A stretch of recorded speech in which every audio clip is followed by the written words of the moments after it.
विद्वान डॉक्टर राजेश कुमारी सेवानिवृत्त आचार्य, डॉक्टर सुधा मिश्रा शिक्षाविद, महाविद्यालय की प्राचार्य प्रोफेसर मंजुला उपाध्याय एवं दर्शन शास्त्र विभाग के अध्यक्ष एवं सचिव मेजर डॉक्टर मनमीत कौर सोडी उपस्थित है।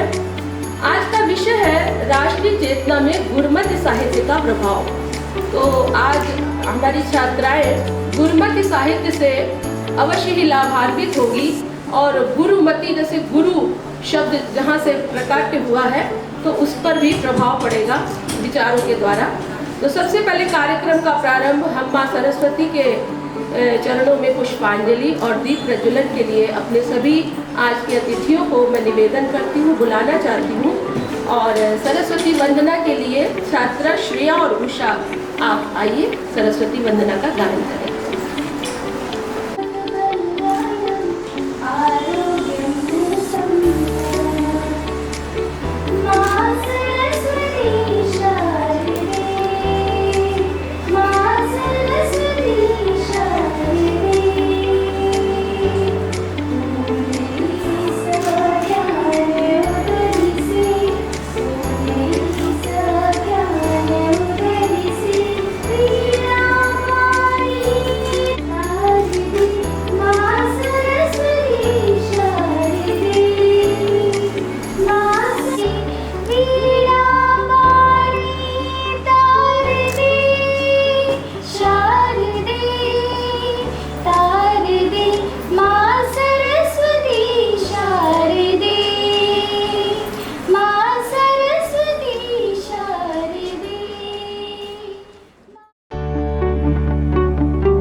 महाविद्यालय की प्राचार्य प्रोफेसर मंजुला उपाध्याय, हमारे अतिथि वक्ता डॉक्टर राजेश कुमारी और डॉक्टर सुधा मिश्रा जी, और हमारे सम्मुख उपस्थित महाविद्यालय की प्रवक्ताएं और छात्राएं, आप सभी को इस महाविद्यालय परिवार की तरफ से बहुत बहुत शुभकामनाएं और बहुत बहुत धन्यवाद कि आप लोग इस कार्यक्रम का हिस्सा बने।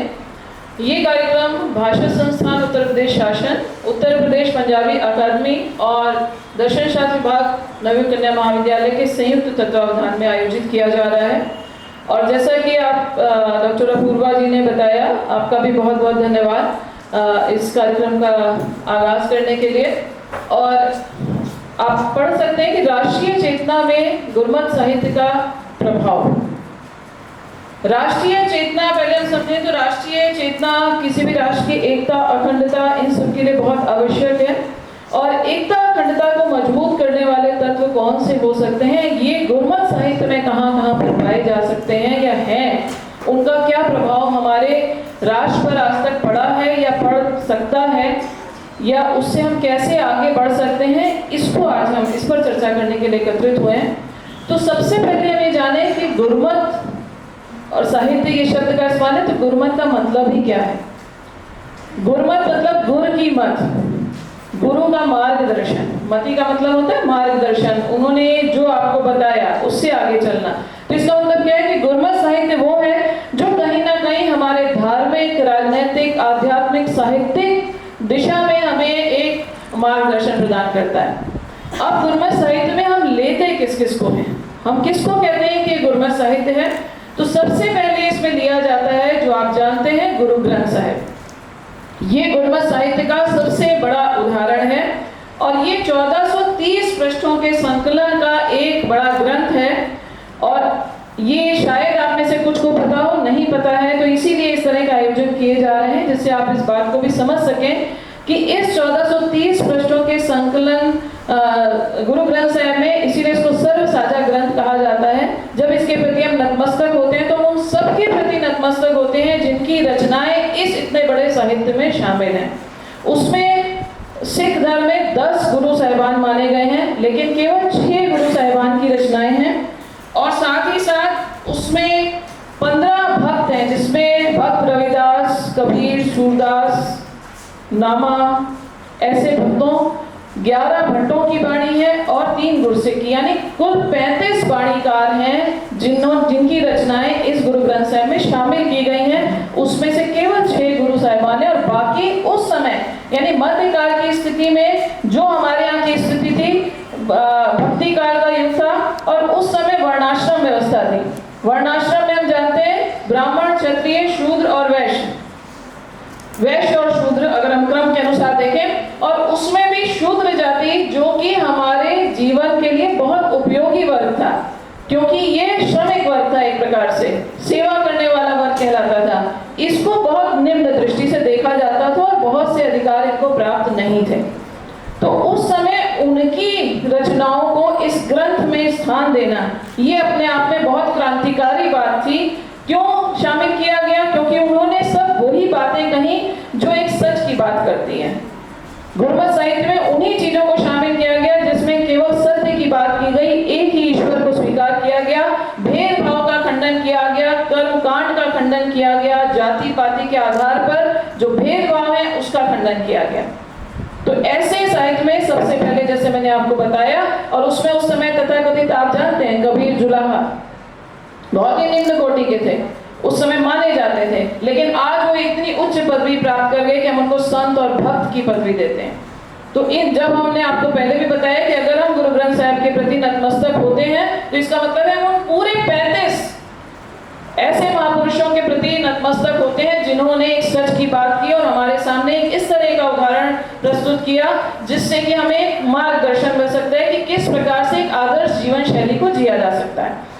इसके बाद जो गुरमत साहित्य में रचनाएं हैं वो गुरु गोविंद सिंह जी, जो कि सिख धर्म में 10वें गुरु थे, उनकी रचना है दशम ग्रंथ। उस दशम ग्रंथ में उन्होंने वीर साहित्य का वर्णन किया खास तौर पे, और ये जब इस साहित्य को हम पढ़ते हैं तो कहीं ना कहीं हमारे अंदर वीरता का, साहस का संचार होता है। और राष्ट्रीय चेतना की जब हम बात कर रहे हैं, एकता अखंडता की बात कर रहे हैं, तो इनमें ये सारे गुण होने ही चाहिए व्यक्ति में, तब वो राष्ट्रीय चेतना उसके अंदर है, वो राष्ट्र के लिए एक उपयोगी सिद्ध हो सकता है। उसके बाद जो हमारे रचनाएं गुरमत साहित्य में आती हैं वो भाई गुरदास जी की वारें कहलाती हैं। भाई गुरदास जी जो है वो गुरु अर्जन देव जी, जो कि पंचम गुरु माने जाते हैं और जिन्होंने गुरु ग्रंथ साहिब का संपादन किया पहली बार। इस संबंध में भी आपको बताएं, गुरु नानक देव जी जो सबसे प्रथम गुरु थे, इन्होंने सबसे पहले रचनाएं करना शुरू की। अगर आप लोगों ने शायद कभी सुना भी हो, एक ओंकार सतनाम कर्ता पुरख जो शुरू किया जाता है जब गुरु ग्रंथ साहिब में शुरुआत ये, यानी एक ही ईश्वर है, वो उसी का नाम सच है, उसको किसी का भय नहीं है, वो किसी को डराता नहीं है, वो किसी से डरता नहीं है, ये सारी चीजें उसमें कही गई। तो गुरु नानक देव जी ने अपने जीवन में बहुत सारी अपनी कथनी और करनी से चीजों को दर्शाया। एक तो सबसे बड़ा उनका त्रिसूत्रीय सिद्धांत था, मुख्य रूप से जो था किरत करो, नाम जपो और वर्ण छको। अब मैं इन तीनों का मतलब आपको बताती हूँ, और ये राष्ट्रीय चेतना के लिए बहुत आवश्यक तत्व हैं जो हमारे जीवन में बहुत बड़ा बदलाव ला सकते हैं। किरत करो का मतलब है हमेशा मेहनत की कमाई खानी चाहिए। अब इस छोटे से संदेश में बहुत कुछ शामिल है कि अगर मेहनत की कमाई खानी चाहिए, यानी स्वावलंबी जीवन जीने के लिए, स्वाभिमानी जीवन जीने के लिए प्रेरणा का स्रोत बन रहा है। साथ ही साथ किसी का हक ना मारने की शिक्षा यहाँ पर दी जा रही है। किसी के साथ छीना झपटी करके कोई चीज यानी गलत तरीके से अपने जीविकोपार्जन करने की अगर हम प्रयास कर रहे हैं, उस पर रोक लगाई जा रही है। तो ये बहुत बड़ा संदेश है जो हमारे राष्ट्र को आगे ले जाने में, अगर नागरिक अच्छे होते हैं, उनमें अच्छे गुण होते हैं, तभी कोई राष्ट्र आगे बढ़ सकता है। दूसरा लिया नाम जपो। नाम जपो यानी केवल एक, जिसको भी आप मानते हैं अपने धर्म के अनुसार, जिस एक ईश्वर को आप मानते हैं उस पर अपना पूरा विश्वास रखें। उस पर अगर आप विश्वास नहीं रखते तो फिर आप कुछ भी नहीं प्राप्त कर सकते, आपकी मन की शांति नहीं मिल सकती। तीसरा जो बहुत महत्वपूर्ण है और जिसको हम लोग समय समय पर महसूस भी करते हैं, वर्ण छको यानी बांट कर खाना। सिख धर्म में खास तौर से एक प्रवृत्ति है, एक सिस्टम है कि अपनी कमाई का 10वां हिस्सा, जिसको दसवंध बोला जाता है, कि आपकी कमाई का 10वां हिस्सा हमेशा जरूरतमंदों की सेवा में लगाएं। जरूरतमंद से यहाँ पर मतलब जो अक्षम है, जो किसी प्रकार से निराश्रित हैं, या जो उस कार्य को नहीं कर सकते, उनकी सेवा में लगाया जाए। यानी ये कहीं ना कहीं प्रवृत्ति हमें सहयोग की भावना की ओर लेके जाती है कि हमको किस तरह से समाज की हम बात कर रहे हैं तो समाज में सहयोगी भावना बहुत जरूरी है। ये मैं से हम की ओर ले जाने वाली प्रवृत्ति है, स्व से सब की ओर ले जाने वाली प्रवृत्ति है, और ये राष्ट्रीय चेतना का बहुत महत्वपूर्ण बिंदु है। तो यहाँ से आप देख सकते हैं ये त्रिसूत्रीय सिद्धांत हमें कितनी सारी शिक्षाएं एक साथ दे देते हैं कि हम स्वाभिमानी और स्वावलंबी जीवन कैसे जी सकते हैं, और हम कैसे एक सच की बात कर सकते हैं, और साथ ही साथ कैसे हम अन्य अपने आसपास सर्वजन हिताय की बात यहाँ पर है। इसीलिए आप देखिए गुरमत साहित्य में हमेशा जब रोज अरदास की जाती है तो उसमें एक चीज हमेशा शामिल होती है, नानक नाम चढ़दी कला तेरे भाने सरबत का भला। अब सरबत का भला का मतलब क्या है? सर्वजन हिताय, हम सबके सुख की बात कर रहे हैं। इसी में क्या चीज शामिल हो जाती है? वसुधैव कुटुंबकम। वसुधैव कुटुंबकम क्या है? सारी वसुधा हमारा परिवार है, और वो परिवार तभी हम मान सकते हैं जब हम सबके हित की बात करें। तो अरदास में रोज आना, हर समय हर व्यक्ति यही अरदास करता है, सर्वत के भले की बात, कि सबका भला, क्योंकि हम जानते हैं सर्वे भवन्तु सुखिनः सर्वे सन्तु निरामयाः। अगर हम खुश हैं लेकिन हमारे आसपास सब लोग दुखी हैं, हमारे आसपास चीत्कार हो रही है, तो क्या हम सुखी रह सकते हैं? हमारे आसपास सब रो रहे हो तो हमारे पास भरा खजाना भी होगा तो भी हम खुश नहीं हो सकते। इसलिए ये हमें शिक्षा क्या देती है कि हमें दूसरों का भला भी करना चाहिए, हमें दूसरों के सुख की बात भी सोचनी चाहिए, दूसरों का हित कैसे हो सकता है इस ओर भी हमें देखना चाहिए। गुरु नानक देव जी के जीवन की ओर अगर हम देखें तो वो समय भी ऐसा था जब बाबर जो है वो बहुत आक्रांता के रूप में भारत पर लगातार आक्रमण कर रहा था, लेकिन कोई भी उसके खिलाफ आवाज उठाने का साहस नहीं कर पा रहा था। लोगों का स्वाभिमान बिल्कुल दब गया था, वो एक अच्छा जीवन जी भी नहीं पा रहे थे और बहुत डरे हुए थे। उस समय उन्होंने ये बाबर को जाबर कह करके घोषित किया, और उसके बाद सोई हुई जो अंदर स्वाभिमान था लोगों में, उसको जगाने का प्रयास किया। गुरु नानक देव जी ने अपने जीवन में 5 यात्राएं की, जिसको उदासियां कहा जाता है। उन्होंने, और उसको अगर आप देखेंगे तो उन्होंने पूर्व पश्चिम उत्तर दक्षिण देश खाली नहीं विदेशों तक यात्रा की, और ये वो समय था जब ना तो रेल थी ना हवाई यात्रा का कोई प्रोविजन था, लेकिन उनका इन सब से अगर आप देखें तो किस तरह से उनका एक तो यात्राओं के समय ऐसी जगहों पर ऐसे समय पहुंचते थे जहां पर कहीं ना कहीं ज्यादा मात्रा में जन समुदाय एकत्रित होने वाला था, जैसे दिवाली के मेले में पहुंच गए या सूर्य ग्रहण के समय पहुंच गए।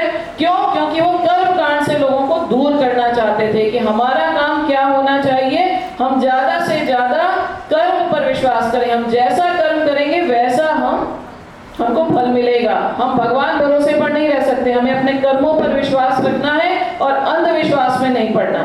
जैसे पितरों को जब श्राद्ध के लिए जब ये सूर्य ग्रहण के समय या जब उन्होंने देखा कि लोग पूर्व की ओर जल चढ़ा रहे हैं तो उन्होंने पूछा कि आप ऐसा क्यों कर रहे हो? तो उन्होंने कहा हम अपने पूर्वजों को पानी दे रहे हैं। इन्होंने उसकी बिल्कुल विपरीत दिशा में पानी देना शुरू किया। जब पूछा गया ये आप क्या कर रहे हैं, उनको टोका गया तो उन्होंने कहा कुछ नहीं, मैं पंजाब में अपने खेतों में फसल उगा के आया हूँ और मैं यहाँ पर हूँ तो मुझे चिंता है वहाँ पानी कौन देगा, इसलिए मैं पानी दे रहा हूँ। लोगों ने तुरंत उसका हाथ से उड़ाया और ये कहा ये कैसे संभव है? तो उन्होंने कहा आप ये बताइए आपके पूर्वज यहाँ से कितने दूर हैं? तो उन्होंने कहा ये तो कोसों मील। तो उन्होंने कहा मेरे खेत तो कुछ ही दूरी पर है, जब यहाँ तक पानी नहीं पहुँच सकता तो आप कैसे समझ सकते हो वहां तक पहुँच जाएगा? जीवित पितरों को आप लोगों ने कभी पूछा नहीं, और मृत्यु के बाद हम इस बात का यहाँ पर प्रयास कर रहे हैं कि हम उनको खुशी पहुंचा रहे हैं। तो इससे बेहतर ये है कि जब तक हमारे वृद्धजन हमारे बीच हैं, हमारे सामने हैं, तब तक हम उनकी देखरेख करें। अब यहाँ पर आप देखिए बहुत बड़ा संदेश है, वृद्धाश्रम जो आज बनते जा रहे हैं, ये एक संदेश उसमें बहुत पहले से ही शामिल था कि हमें इससे दूर हटने की कोशिश करनी है, हमें अपने परिवार में एकता बनाकर रखनी है। बड़े जो होते हैं उनका अनुभव हमें बहुत कुछ शिक्षा देता है, बहुत कुछ जानकारी देता है, इसलिए उनके अनुभव से सीखने की कोशिश करनी चाहिए। उनको तिरस्कृत नहीं करना है कि अब वो उम्र के उस पड़ाव पर आ गए जहां उनको हमारे सहयोग की या हमारे सहारे की जरूरत है, तो वो शारीरिक रूप से भले ही उतने सबल ना हो, लेकिन वो मानसिक रूप से और अनुभविक रूप से बहुत हमारे मार्गदर्शन कर सकते हैं। इसलिए यहाँ पर ये संदेश छिपा है। तो उन 4 यात्राओं के दौरान इन्होंने ऐसी ऐसी जगहों पर पहुंचे हैं और ऐसे ऐसे समय पर पहुंचे हैं जहां पर ज्यादा लोगों तक अपनी बात को पहुंचा सके। इसलिए इन्होंने समय वही चुना कि जब अधिक मात्रा में जन समुदाय एकत्रित है। और साथ ही साथ आप एक भौगोलिक ज्ञान भी देखें कि किस तरह से धीरे धीरे वो चलते चलते Baghdad, Iran, Iraq, Afghanistan, Kandahar सब जगह गए। भारत से बाहर भी उन्होंने बहुत सारी यात्राएं की और उन यात्राओं के दौरान वो एक पोथी रखते थे अपने पास, जिसमें वो जो अपनी रचनाएं हैं उनको भी लिखते थे और साथ ही साथ उनको जो उस प्रकार के जो एक जैसी बात, एक की सच की बात करते उनकी रचनाओं को भी वो उसमें एकत्रित करते जा रहे थे। और धीरे धीरे ये पोथी पंचम गुरु तक जब पहुंची तो उन्होंने उसको भाई गुरदास जी से एक पूरा रचना का संपादन करवाया और जो आज के समय पे गुरु ग्रंथ साहिब आप देखते हैं वो उस समय आदि ग्रंथ यानी पोथी के रूप में तैयार किया गया।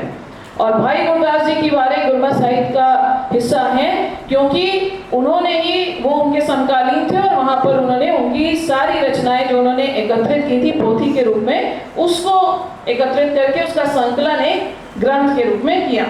उसके अलावा रहतनामे गुरमत साहित्य का हिस्सा है। रहतनामे यानी एक जीवन जीने की शैली सिखाता है हमें कि हमें किस प्रकार का जीवन यापन करना चाहिए।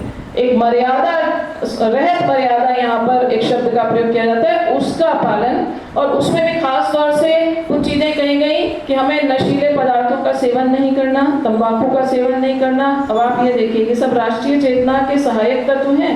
आज हम लोग इसके लिए बहुत सारे दिन मना रहे हैं, विश्व एड्स दिवस मना रहे हैं, तंबाकू निरोधी दिवस मना रहे हैं और इसकी शुरुआत इतने वर्षों पहले 1469 में गुरु नानक देव जी का जन्म हुआ था, प्रकाश हुआ था और तब के बाद उन्होंने ये बातें कह दी जो आज भी कितनी समीचीन है कि हमें अपने स्वास्थ्य का ध्यान रखना है, हमें इस तरह का कुछ कार्य नहीं करना। उसमें एक रहत ये भी है, रहत मर्यादा में पर स्त्री या पर पुरुष गमन नहीं करना, जो हमें कहीं ना कहीं एक मर्यादित जीवन जीने का संकेत देता है कि हमको हमेशा एक मर्यादा के अंदर रहना चाहिए, हमको किसी भी प्रकार से जीव हत्या नहीं करनी, इसके लिए भी उसमें मर्यादित एक किस तरह का हमें व्यवहार करना है, इसकी पूरी शिक्षा उसके अंदर दी गई है।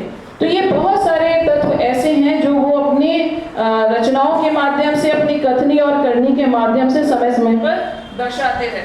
इसके अलावा जो एक ओंकार का संदेश, जो शुरुआती जहाँ से गुरमत साहित्य की होती है, एक ओंकार यानी एक ही, आप लोग ओम शब्द लिखते हैं उसी तरह से वहां लिखा जाता है एक ओंकार, तो उसका मतलब होता है केवल एक ही सत्य है और सब जीव उसी के बनाए हुए हैं। कोई ऊंच नीच, छोटा बड़ा, जन्म के आधार पर भेदभाव करना ये किसी भी प्रकार से उचित नहीं है, ये उन्होंने शिक्षा दी। कबीर जी का भी एक वचन जानते हैं कि अव्वल अल्लाह नूर उपाया, कुदरत के सब बंदे, एक नूर पे सब जग उपजिया, कौन भले वो मंदे। मुझे लगता है इसका अर्थ आपको समझ में आ गया होगा कि अव्वल अल्लाह नूर उपाया, कुदरत सब उस ईश्वर के बनाए हुए इंसान हैं, तो कैसे हम किसी को जन्म के आधार पर ऊंचा या नीचा, अच्छा या बुरा कह सकते हैं? बल्कि हमको कर्मों के आधार पर भेद करना चाहिए। अगर कोई अच्छे कर्म कर रहा है तो चाहे किसी भी योनि में उसने किसी भी घर में जन्म लिया हो, कोई फर्क नहीं पड़ता। लेकिन अगर बहुत उच्च तथाकथित उच्च वर्णाश्रम में उसने जन्म लिया लेकिन उसके कार्य जो हैं वो बिल्कुल निकृष्ट हैं, तो ऐसे व्यक्ति को आदर देने की कोई आवश्यकता उनके अनुसार नहीं है। अब जैसे मैंने आपको पहले भी बताया कि उस समय मध्यकाल में वर्णाश्रम व्यवस्था थी, 4 वर्गों में बांटे हुए थे और वो जो निम्न वर्ग था वो बहुत आवश्यक वर्ग था, क्योंकि अगर हम एक दिन के लिए भी ये कल्पना करें कि हमारा श्रमिक वर्ग या उत्पादक वर्ग हमारे बीच से हट जाए, एक दिन सफाई कर्मी ना आए, आप अपना जीवन सोच सकते हो कितना विकट हो जाता है, हम सब त्राही त्राही करने लगते हैं। और ऐसे वर्ग को बिल्कुल अधिकारों से पूरी तरह से दूर कर देना, उनके केवल कर्तव्य निर्धारित कर देना, इस पर उन्होंने उन्होंने चोट की। और ये बहुत आवश्यक है, क्योंकि ऐसे में हम एक काबिल व्यक्ति की काबिलियत को दबा देते हैं। तो उन्होंने उस पर भी चोट की। और उसके अलावा सबसे बड़ा, जो आज हम वुमेन एम्पावरमेंट की बात कर रहे हैं, वुमेन एम्पावरमेंट, महिला सशक्तिकरण, इस पे उन्होंने उसी समय चोट की। उन्होंने कहा, 100 क्यों मंदा आखिए जित जम्मे राजान। मतलब हम उस नारी को, क्योंकि उस समय वैदिक काल में भले ही स्त्रियों की दशा अच्छी थी, लेकिन हमेशा से अच्छी नहीं थी। मध्यकाल में भी स्त्रियों की दशा बहुत अच्छी नहीं थी। उन्हें उनके सिर्फ कर्तव्य निर्धारित थे, उन्हें केवल उपभोग की वस्तु समझा जाता था।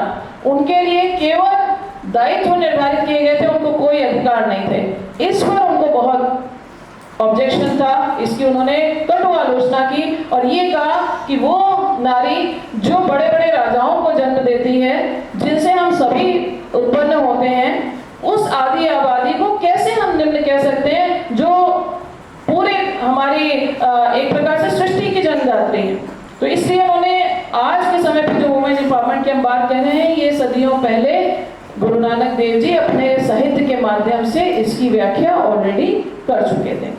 उसके अलावा आप देखिए, जब हम मानवाधिकार की आज के समय पे बात करते हैं, और कुछ आयोजन हम लोगों ने समय समय पर कॉलेज में भी किए, जब गुरु तेग बहादुर यानी 9वें गुरु की शहादत की बात आई थी, शहादत केवल किस लिए दी गई?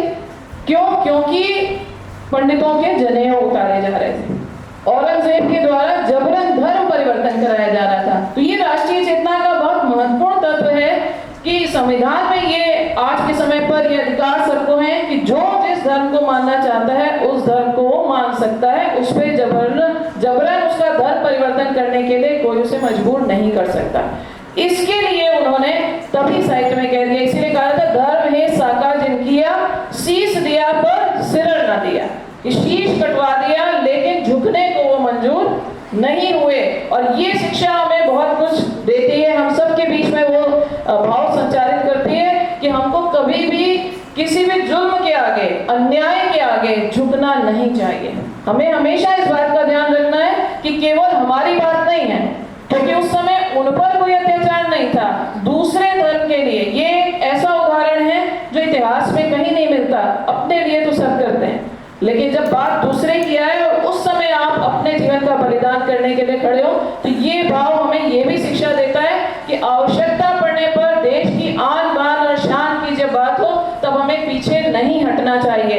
इसके लिए भी गुरमत साहित्य में कहा गया, शुभ कर्मंते कभू न डरो, यानी अच्छे कर्मों के लिए कभी भी पीछे नहीं हटना चाहिए। अगर कहीं आवश्यकता है देश को हमारी, जहाँ पर हम आगे बढ़ के सहयोग कर सकते हैं, उस समय में पीछे कभी भी नहीं हटना चाहिए। इसके साथ ही इसमें कहा गया, सूरज सो पहचानिए जो लड़े दीन के हेत, पुरजा पुरजा कट भरे कभू न छाड़े खेत। आसान से है, मुझे लगता है शब्द ऐसा नहीं है कि आप ना समझ पाए। सूरज सो यानी उसी को हम शूरवीर कह सकते हैं जो लड़े दीन के हेत, यानी जो अन्याय के खिलाफ, जो जिनको दबाया जा रहा है उनका साथ देने के लिए खड़ा होता है। पुरजा पुरजा कट भरे यानी पूरे जीवन का जिसका नाश हो जाए, कभू न छाड़े खेत, लेकिन मैदान छोड़ के वो पीछे नहीं जाता। ये भाव हमें संचारित करने की कोशिश, अगर हम इस साहित्य को ध्यान से पढ़ें तो हमें यही सिखाता है कि हमें हमेशा देश के हित को पहले रखना है, देश हित हमारे लिए पहले, व्यक्तिगत हित जो है वो उसके बाद। ठीक है। और उसके अलावा साथ ही साथ ये भी कहा गया कि मानस की जात सब है, एक है पहचान वो। जो उच्च नीच और वर्णाश्रम व्यवस्था थी, उसके लिए बार बार और कई बार चोट की गई, और कई रचनाएं इस संबंध में हैं कि जहां पर ये चीज सिखाई गई कि हमको जन्म के आधार पर किसी में कोई भेदभाव करने की आवश्यकता नहीं है, हमें केवल कर्मों के आधार पर ही व्यक्तियों को ऊंचा या नीचा समझना चाहिए। इधर आ जाइए आप, स्वागत। बहुत सारी भ्रष्टाचार और सामाजिक बुराइयों के खिलाफ भी उन्होंने बात की। और आज जो एक महत्वपूर्ण तत्व है, वैश्विक स्तर पर हम देखते हैं कि बहुत आपसी संघर्ष है, लड़ाई है। ये क्यों है? क्योंकि उन्होंने आपसी संवाद की कहीं ना कहीं कमी है। इसके लिए भी गुरमत साहित्य में बहुत पहले ये वर्णन कर दिया गया कि हो 71 मिलो मेरे भाई, दुविधा दूर करो मिल भाई। मतलब अगर कोई भी परेशानी है, कोई समस्या है, तो उसका समाधान ये है कि हम सब मिल बैठ के बात करें, बात से बहुत बड़ी बड़ी समस्याओं का समाधान भी किया जा सकता है। केवल युद्ध या शस्त्र उठा लेना, मैदान में चले जाना ही हर समस्या का हल नहीं होता। तो इस तरह से हमें देखते हैं कि गुरमत साहित्य में ऐसे अनगिनत उदाहरण हैं जो राष्ट्रीय चेतना से संबंधित मुख्य तत्व हैं, उन सभी को कहीं ना कहीं इंगित करते हैं। और जिन मानवीय मूल्यों की अभिव्यंजना हम इन सब में देखते हैं, जो कहीं ना कहीं हमारे सामाजिक, आर्थिक, धार्मिक, राजनीतिक सभी तरह से हमें एक मार्गदर्शन करने का कार्य करते हैं, ऐसे बहुत से तत्व गुरमत साहित्य में मौजूद हैं। और मुझे लगता है कि सभी, क्योंकि और भी वक्ता हैं और ये भी सब अपनी अपनी बात कुछ ना कुछ इस संबंध में कहेंगे, तो मैं यहीं पर अपनी वाणी को विराम देती हूँ। और मुझे लगता है इसी को आगे बढ़ाने का काम हमारे और वक्ता करेंगे। तो आप लोगों ने धैर्यपूर्वक सुना, उसके लिए बहुत बहुत धन्यवाद। और उम्मीद करते हैं कि कुछ ना कुछ आप जरूर इससे सीख पाए होंगे। धन्यवाद। उद्बोधन में हमको एकात्मवाद और एक मूर्ति सब जग उपजा कौन भले कौन मंदे, और दशम ग्रंथ, वीर साहित्य, पंचम गुरु, कई सारी जानकारियाँ दी। और आपने अपने वक्तव्य को समसामयिक जो तथ्य उनसे भी जोड़ा। तो कबीर के एक दोहे से मैं अगली अपनी वक्ता को बुलाना चाहती हूँ कि कबीर कहते हैं कि माया दीपक नर पतंग भ्रमि भ्रम इवे पड़ंत, और कहे कबीर गुरु ज्ञानते एक आध उभरंत। तो गुरु का ज्ञान यदि एक व्यक्ति को भी मिल जाता है तो वह इस माया रूपी जीवन से उबर जाता है। तो मैं अब अपनी अगली वक्ता डॉक्टर सुधा मिश्रा जी को मंच पर बुलाना चाहती हूँ कि वे अपने बहुत बहुत आभार। उपस्थित सभी सुधीजनों को मेरा प्रणाम। माँ बीड़ापाड़ी के समस्त हृदयांशियों को प्रणाम करती हूँ, उन्हीं के आशीर्वचन को आप तक देते हुए कि उनका आशीर्वाद हमारे मन मस्तिष्क में शुभ विचारों से आलोकित होता रहे। अभी आपने सुना कि एक आध उपरंत, और अच्छी बात है कि जितने लोग यहाँ बैठे हैं वो उसी एक आधे में आते हैं जिनको उबरना तय है। क्योंकि जब हम मस्तिष्क से सोचते हैं, अपने दिल की बातों को सुनते हुए, तो हम गलत रास्तों पे आगे नहीं बढ़ते हैं।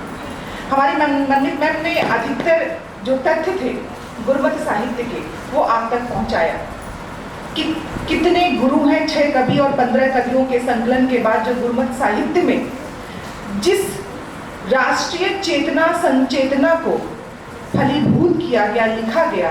बुल्ले शाह की बात से मैं स्टार्ट करूंगी। आप सब जानते हैं कि बुल्ले शाह जो पंजाबी साहित्य में एक बड़े नाम है, वो लिखते हैं उसी संचेतना को अपने अंदर समेटते हुए कि मस्जिद ढा दे, मंदिर ढा दे, मस्जिद ढा दे, मंदिर ढा दे जो कुछ ढेंदा। मतलब मंदिर गिरा दो, मस्जिद गिरा दो, जो कुछ गिरा सकते हो सब गिरा दो, पर किसे दा दिल ना ढावे, लेकिन किसी का दिल मत तोड़ना। क्यों? रब दिला विचरंदा। जो ईश्वर है, जो एक नाम है, जो एक ओंकार है, वो दिलों के बीच में रहता है। ईश्वर एक, लेकिन हर जीव में रह रहा है। अगर हम ये समझ लें तो राष्ट्र की एकता, राष्ट्र की संचेतना, राष्ट्र की मर्यादा, राष्ट्र का अनुशासन और राष्ट्र की नैतिकता क्या अधूरी होगी? बिल्कुल भी नहीं। क्योंकि जब एक ईश्वर को हर प्राणी में हमने महसूस किया, इसका मतलब हमारा नैतिक उत्तरदायित्व अपने आप बढ़ जाता है। हम अनुशासन के उस परिधि में बढ़ जाते हैं जो हमारे गुरुओं ने उस भक्ति काल के, जिस समय सामाजिक जो हमारी स्थितियाँ थी, परिस्थितियाँ थी, कारण कुछ भी रहा हो, हम गुलाम बन के विवश थे अपने ही देश में, अपने ही संसाधनों पे, किसी और के अधिकार के बाद अपने जीविकोपार्जन को सबसे कम से कम उसमें जीविकोपार्जन करने के लिए। कारण कुछ भी रहा हो, उसकी वजह कुछ भी रहा हो, क्योंकि राजा हमेशा आक्रांता होते हैं दूसरे के लिए। राजा हमारे लिए बहुत अच्छे होंगे, लेकिन जिसके यहाँ राज करेंगे उसके लिए आक्रांता ही कहे जाएंगे। तो जो हम पे आए, जिन्होंने हम पे आक्रमण किया, वो हमारे भले के लिए नहीं आए थे, वो हम पे राज करने के लिए आए थे और उन्होंने वही किया। लेकिन उनके राज करने के बीच में जब समस्त भारत एकीकरण में भक्ति काल के स्वर्ण युग में जुड़ रहा था साहित्य के माध्यम से, उस समय भक्ति काल का जो सगुण साहित्य था वो हिंदू धर्म के परिप्रेक्ष्य में आगे बढ़ रहा था। वहीं निर्गुण साहित्य में गुरुमत साहित्य अपना सबसे महती भूमिका को निर्वहन कर रहा था, जिसमें नानक देव जब आते हैं तो उन आदर्शों की स्थापना करते हैं जो इस देश में, नानक देव बहुत पहले आए थे, लेकिन जब भक्ति काल तक हम आते हैं उनके विचार, उनके उपदेश लोगों के जनमानस में पूर्णतः आलोकित हो चुके थे। तो उनके जनमानस के बीच में फैले हुए उनके आदर्शों को जब गुरुबाणियों में, गुरु ग्रंथ साहिब में हम देखते हैं तो गुरु गोविंद सिंह जी की एक बात हमें पढ़ने को मिलती है कि जब सारे उपाय आपके खराब हो जाएं, विफल हो जाएं, तो आपको अपनी तलवार उठानी पड़ेगी। वो लिखते हैं कि चुकार अज हम हीलते दर गुजश्त हलाल अस्त बुरहन व शमशीर दस्त, कि जब विफल हो जाए सारे प्रयास तो शमशीर आपके हाथ में होनी चाहिए। वो क्यों कह रहे थे? वो जानते थे कि अब इस समाज में आदर्शों की स्थापना, नैतिकता की स्थापना आपके मात्र बात करने से नहीं होने वाला है, क्योंकि सामने वाला बातों को सुनता नहीं है, और जब कोई सुन रहा हो तो आपको आवाज अपनी और तेज करनी पड़ती है। गुरुमत साहित्य ने उसी आवाजों को अपने भावों के द्वारा एक रूप दिया। उन गुरुओं ने समाज को दशा, दिशा और अनुशासन दिया कि कैसे हम अपने कमाए गए पैसों को समाज के ट्रस्टी के रूप में खर्च करें। भाई जब आप 10% दे रहे हैं, इसका मतलब आप समाज के उस पैसे को वहाँ पे खर्च कर रहे हैं जो उनके लिए हिस्से का हो सकता है। और आज भी हम इस बात से अपने आप को कितना गौरवान्वित महसूस करते हैं कि हम बहुत गर्व से इस बात को कह पाते हैं कि एक कौम है जो कभी भीख नहीं मांगती, और हमें गर्व से कहते हैं वो कौम हमारे देश की है। वो हमारे देश का धर्म है जो सिखाता है कि कर्म करना है, तब कमाना है, और उस कमाए हुए भाग को लोगों के लिए हित में खर्च करना है। बातें हो रही थी उस साहित्य ने क्या क्या हमें दिया, तो सामाजिक न्याय और समरसता की बात की। उस साहित्य ने, गुरुमत साहित्य ने जो गुरुओं की मत थी, जो गुरुओं की बुद्धि थी, उस बुद्धि को उन्होंने समाज के सापेक्ष देकर अपनी वाणी में हम लोगों को सोचने के लिए विवश किया कि हम कितना बेहतर सोच सकते हैं। आप जितने लोग बैठे हुए हैं, हो सकता है इनमें से ऐसा कोई विचारक आगे बढ़े जो इस समाज में आज के दौर में फैली हुई विषमताओं को दूर करने वाला एक गुरु बन जाए। क्योंकि गुरु सिर्फ उपाधि नहीं है, ये आप उसको ग्रहण करते हैं, आप उसको कमाते हैं। हो सकता है इनमें से बच्चे जो बैठे हुए हैं उनके किसी की एक ऐसी बात हो जो पूरे समाज को बदल दे, या हम में से जितने यहाँ पे गुरुवर बैठे हुए हैं, आपकी कोई एक लाइन, कोई एक पंक्ति इस पूरे देश को बदलने के लिए कारगर हो जाए। तो उसी सामाजिक समरसता की बात उस गुरबाणी में हमको देखने को मिलती है, जो साहित्य देखने को मिलता है। उसमें राष्ट्रवाद आजकल हम बहुत इस पे बात करते हैं। राष्ट्रवाद क्या है? जहाँ पे अपनी जन्मभूमि, अपना देश, अपने लोग हमारे लिए सर्वोपरि हों, तो उसकी भावना को अगर पल्लवित किया गया, पुष्पित किया गया, तो उसका सबसे बेहतर उदाहरण गुरुमती साहित्य में। आप सब जानते हैं कि जब भी हम बात करते हैं गुरुमती साहित्य में, तो मात्र पंजाबी भाषा नहीं, उसमें आप देखेंगे उत्तर भारत और ब्रज की जो अनेक बोलियां हैं उसमें साहित्य आपको लिखी हुई मिलेगी। ऐसा नहीं कि मात्र गुरुमुखी जो हमारी है, जो पंजाबी भाषा है, उसमें ही साहित्य मिलेगा आपको। अधिकतर जो आपको साहित्य मिलेगा ब्रज भाषा में होगा, उत्तर भारत की जितनी बोलियां हैं उसमें आपको मिलेगा। तभी उस साहित्य में कबीर का भी नाम आता है, उस साहित्य में आपके रैदास का भी नाम आता है, नामदेव का भी नाम आता है, क्योंकि उन लोगों ने भाषाई अपने सीमाओं को तोड़कर साहित्य को समाज के सापेक्ष व्यक्त करने का प्रयास किया था। जब आध्यात्मिक मूल्यों के विस्तार की बात होती है तो उस साहित्य का नाम अपने ऊपर हो जाता है। जब हम बात करते हैं गुरु नानक की, आप जानते हैं कि गुरु नानक के जो विचार थे, वो पंक्तियाँ जब वो कहते हैं कि पृथ्वी धन, पंजाबी में है जो, तो उसको मैं हिंदी में ट्रांसलेट कर रही हूँ। उनका एक कहीं कथन है कि पृथ्वी धन धान्य से भरी हुई है और हमको सिर्फ सांसारिक जो सुख है वो अस्थाई है, तो उस धन धान्य को हमें बचा के रखना है। वो तभी होगा जब हमारे अंदर राष्ट्र भाव होगा, हमारे अंदर राष्ट्रवाद की भावना होगी। वो लिखते हैं कि सुखमणि एक शब्द है, मनमीत मैम उसको बताएंगी। सुखमणि शब्द आता है, आप नानक जी को पढ़ेंगे तो सुखमणि क्या है? सुखमणि अर्थात परम जो सुख है, वो परम सुख क्या है? वाणी, हमारी जो वाणी है, जो ईश्वर के नाम के साथ हमें आनंदित कर दे, वही सुखमणि है। हम सुखमणि बोलेंगे, वो सुखमणि लिखा हुआ है। तो वो शब्दों को जब नानक देव देते हैं तो आपके जीवन को नैतिकता, अनुशासन से बांधते हुए अध्यात्म के उस पृष्ठभूमि पे ले जाते हैं जहाँ पे मनुष्यत्व का हमें आभास होता है। हम आलोकित होते हैं उस ज्ञान से जहाँ पे सबको एक साथ जोड़ पाते हैं, और उसी जुड़ाव का नाम है गुरुमत साहित्य, जो हम में मानवता को, पैदा करता है, मानव होने का श्रेय देने के साथ साथ हम में वो भावना देता है कि जो कुछ है वो हमारे द्वारा ही किया जा सकता है। एक बार आपने पढ़ा होगा गुरु गोविंद सिंह जी को, उन्होंने लिखा था कि जब मैं कुछ न कर पाऊँ तो कैसे ईश्वर तक पहुँचते हैं कि देहि शिवा बर मोहे इह। वो शिव जी से आराधना करते हैं कि हे शिव, मुझे यही ताकत दीजिए, यही शक्ति दीजिए कि शुभ कर्मन ते कबहु न डरे, मतलब मैं शुभ कर्मों से कभी दूर न जाऊं। तो ये गुरु की वाणियों का वो तेज था, वो प्रभाव था कि जिसकी वजह से आज भी जितने भी पाश्चात्य देश के लोग हैं, हमारे धर्म, चाहे जितने भी धर्म हमारे अपने हैं, हमारे अपने इस पुण्य भूमि के, उसको अपनाने के लिए वो तत्पर होते हैं। चाहे वो जैन धर्म हो, चाहे बौद्ध धर्म हो, चाहे सिख धर्म हो, या हिंदू धर्म हो, या इस्लाम हो, ये सारे धर्मों को जब हम देखते हैं तो लोग हमसे सीखने की कहीं ना कहीं कोशिश करते हैं। एक जगह लिखते हैं, मैम ने बताया आपको कि जो भाई गुरदास जी, उनके वारों जो हैं उसमें गुरमत साहित्य के बहुत से आपको बेहतर मिल जाएंगे।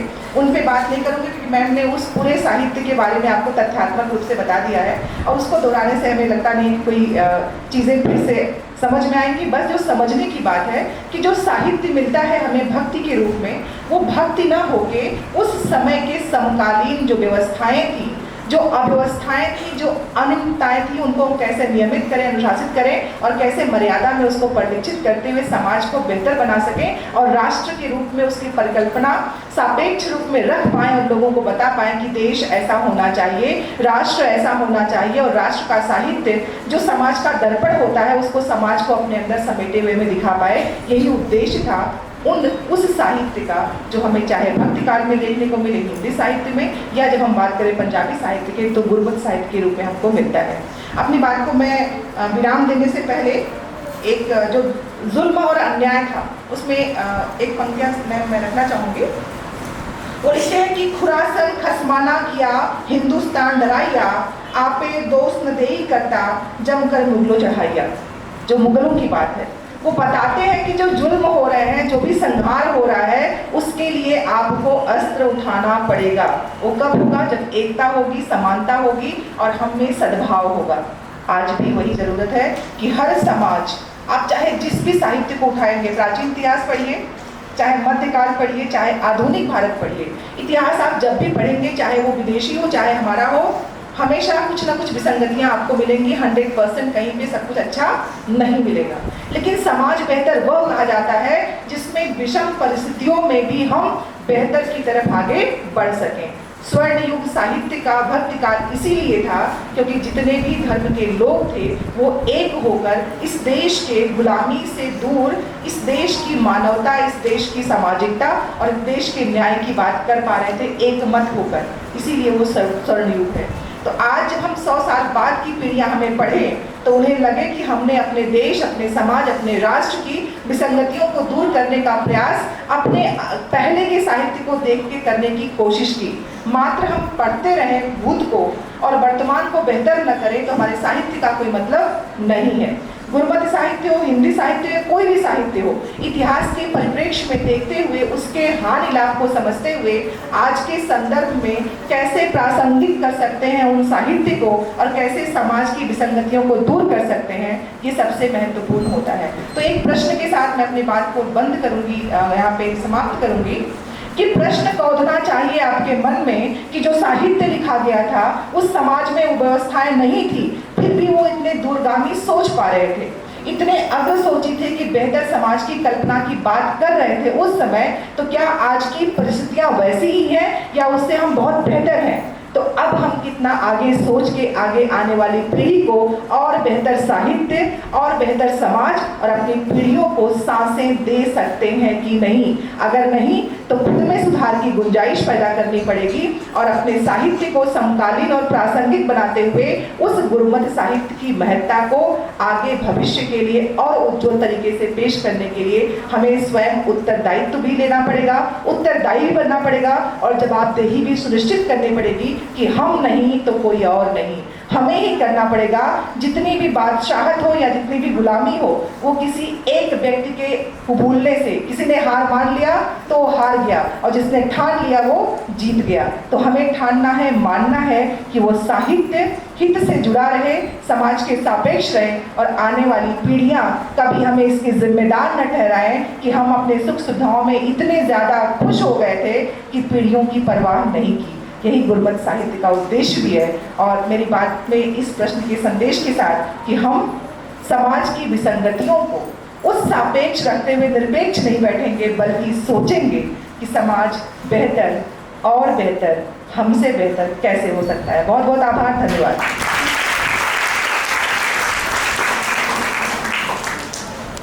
हमारी भारतीय ज्ञान परंपरा प्रारंभ होती है और प्रश्न पूछना और उत्तर देना, यही हमारी परंपरा है। लेकिन हम धीरे धीरे देखते जा रहे हैं कि हमारी नई पीढ़ी इससे वंचित होती जा रही है। प्रश्न उनके मन में आते ही नहीं है कि वह प्रश्न पूछें और हम उनके उत्तर दें। तो बहुत ही अच्छी आपने उद्बोधन दिया। और जैसा कि मैं कबीर को ही आज शुरू से लेके चली हूँ, एक कबीर के दोहे से मैं अपनी अगली वक्ता को बुलाना चाहती हूँ कि कबीर का जो वाणी का संगत था बीजक, तो कबीर समसामयिक रहेंगे, आज भी हैं, कल भी थे और हमेशा रहेंगे। क्योंकि कबीर ने ऐसी बातें लिखी हैं, अपने बोली हैं दोहों में। तो कबीर कहते हैं कि बड़ा भया तो क्या भया जैसे पेड़ खजूर, बड़ा भया तो क्या भया जैसे पेड़ खजूर, और पंछी को छाया नहीं फल लागे अति दूर। तो ऐसे बड़े व्यक्ति का भी हमको क्या करना है जो हमारे पास ना आ सके, झुक ना सके। तो इसी के साथ मैं अपनी अगली वक्ता डॉक्टर राजेश कुमारी जी को आमंत्रित करती हूँ मंच पर कि वे आकर अपने निर्गत वक्तव्य से हमको लाएं। प्रिंसिपल मैडम का और बहुत बहुत धन्यवाद सुधा जी का, डॉक्टर सुधा जी का, जिन्होंने संयोजित किया हम सबको यहाँ तक के लाने में, उन्होंने बड़ी भूमिका निभाई है। और सभी शिक्षिकाएँ बहनें यहाँ बैठी हैं, छात्राएँ यहाँ उपस्थित हैं, जो हमारे देश की भावी कर्णधार बनेंगी। और संभवतः इतना महत्वपूर्ण ये जो विषय है राष्ट्रीय चेतना में गुरमत साहित्य का प्रभाव, तो इसमें अगर हम राष्ट्रीय शब्द ले लें तो बहुत ही महत्वपूर्ण है। आज देख लीजिए, पूरे देश को ही एक सूत्र में बांधना इतना कठिन हो रहा है। हमारे सामने समस्याएं हैं और उसमें सबसे बड़ी समस्या ये है कि हमारा देश एक रहे। और यह कार्य कौन सा साहित्य कर सकता है, इसकी तरफ ये संकेत करता है गुरमत साहित्य। तो जब कभी भी गुरमत साहित्य की बात चलती है तो हमें स्वतः ही हमारा ध्यान चला जाता है गुरु ग्रंथ साहिब की ओर।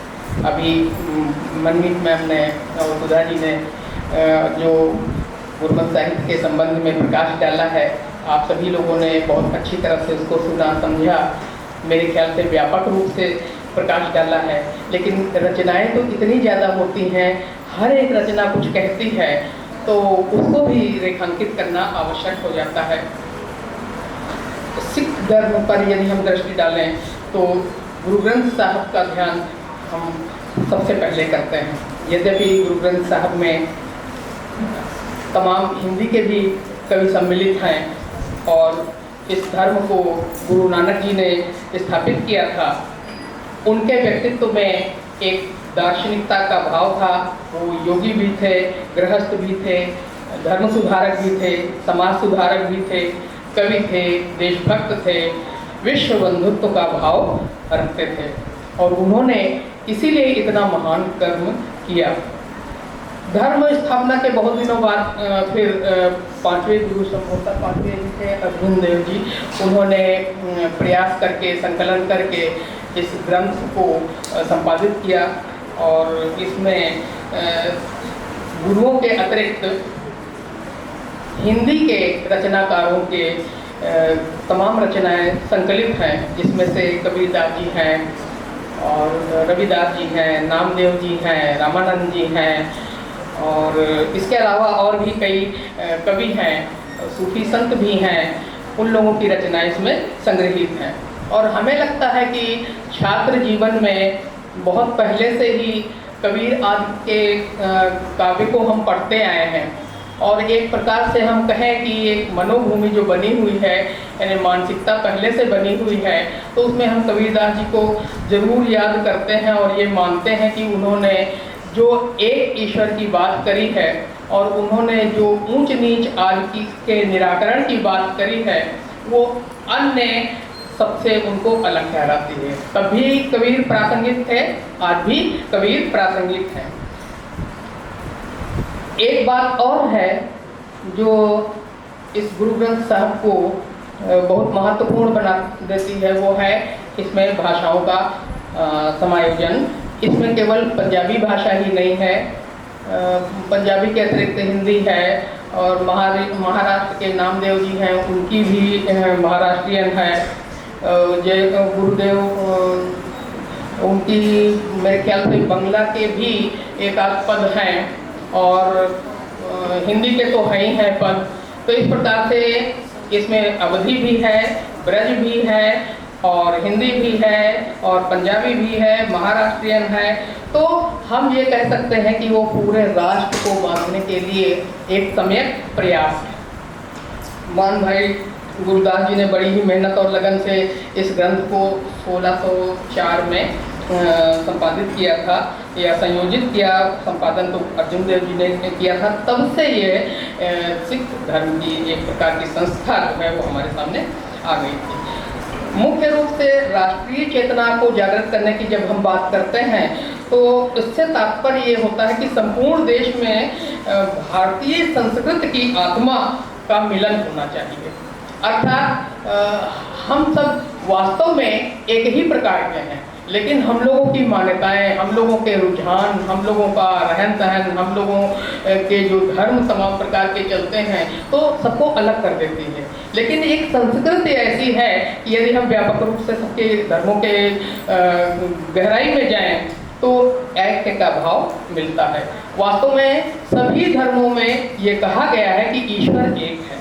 इस प्रकार से एक ईश्वर की ही आराधना विभिन्न रूपों में की गई है। तो भारतीय संस्कृति जो है वो सबको पास लाने वाली है, यह मेल जोल करने वाली है, स अंत से यह अनंत की ओर ले जाने वाली है, भेद से अभेद की ओर ले जाने वाली है, कीचड़ से कमल की ओर ले जाने वाली है, विरोध से विवेक की ओर ले जाने वाली है, अव्यवस्था से व्यवस्था की ओर ले जाने वाली है और सारी जातियों में ज्ञान विज्ञान का मेल कराने वाली है। ये ही वो सूत्र हैं जो संपूर्ण राष्ट्र को एक कर सकते हैं। अर्थात संपूर्ण राष्ट्र में वैभिन्न न हो, विभिन्नता होते हुए भी सब अलग अलग मार्ग पर जो जा रहे हैं, ये बहुत ही गलत बात है। अभी आपने देखा होगा कि राजनीति के क्षेत्र में तमिलनाडु में भाषा संबंधी विवाद खड़ा हो गया था। लगता है कि जैसा हिंदी की कोई महत्ता ही नहीं है और उन्होंने रुपया का जो चिन्ह था वो देवनागरी में था तो उसको स्वीकार नहीं किया था।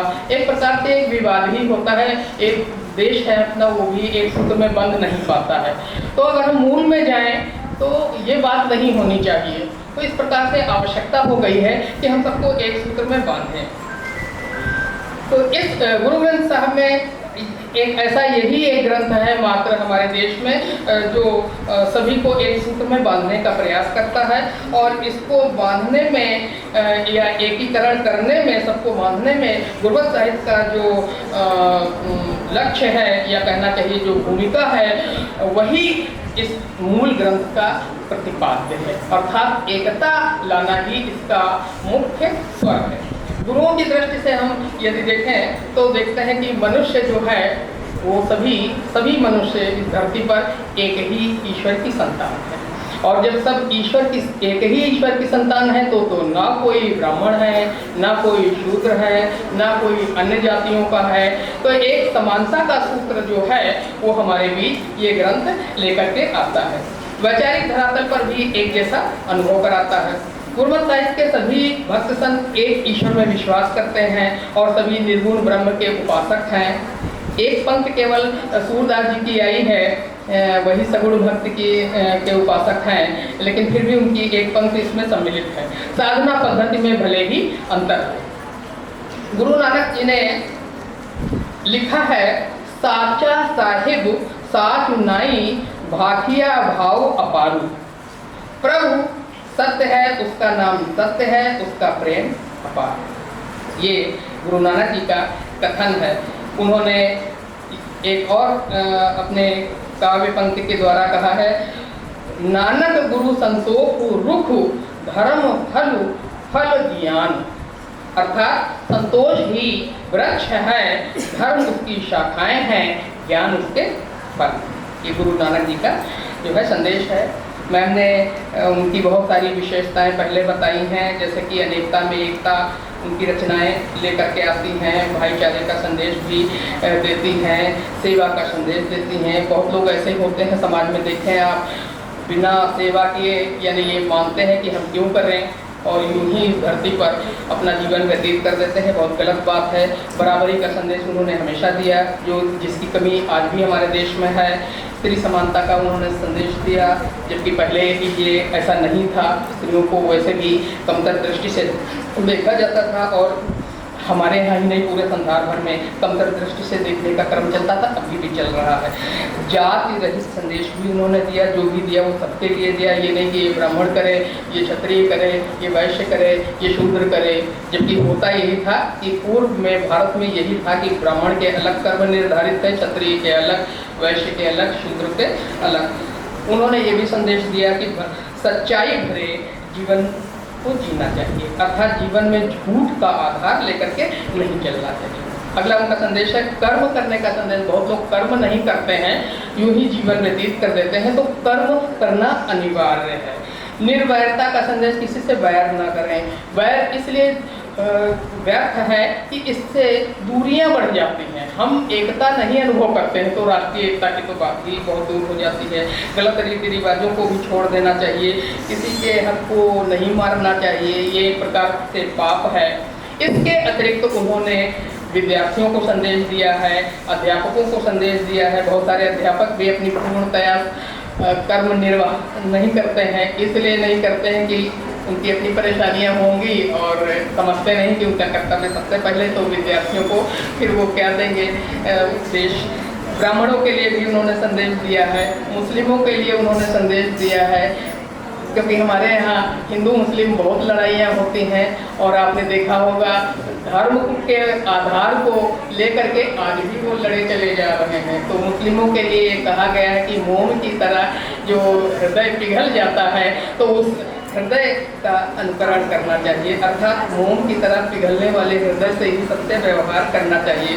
पति पत्नियों के लिए भी उन्होंने संदेश दिया, सच बोलने का संदेश दिया। इस प्रकार से सद्गुरु की वाणी को सत्य माना, और यदि हम इस वाणी के आधार पर जीवन व्यतीत करें या इनकी वाणी को मान करके चलें तो निश्चय ही पूरे राष्ट्र में एकता आ जाएगी। अब हम इनमें गुरु ग्रंथ साहब में कई कवियों की रचनाएं जो हैं वो संग्रहित हैं। कुछ रचनाएं एक एक थोड़ी सी रखते हैं। एक कबीरदास जी की रचना रखते हैं। कबीरदास जी आप सबको मालूम है कि निर्गुण ब्रह्म के उपासक थे, एकेश्वर में विश्वास करते थे और ये मध्यकाल के बहुत महान संत हुए हैं। उन्होंने कहा है, शरीर सरोवर भीतरे आछे कमल अनूप, परम ज्योति पुरुषोत्तम जाके रेख न रूप। ऐसे ब्रह्म को बताया है जिसके रूपरेखा नहीं है, लेकिन वो हमारे भीतर है।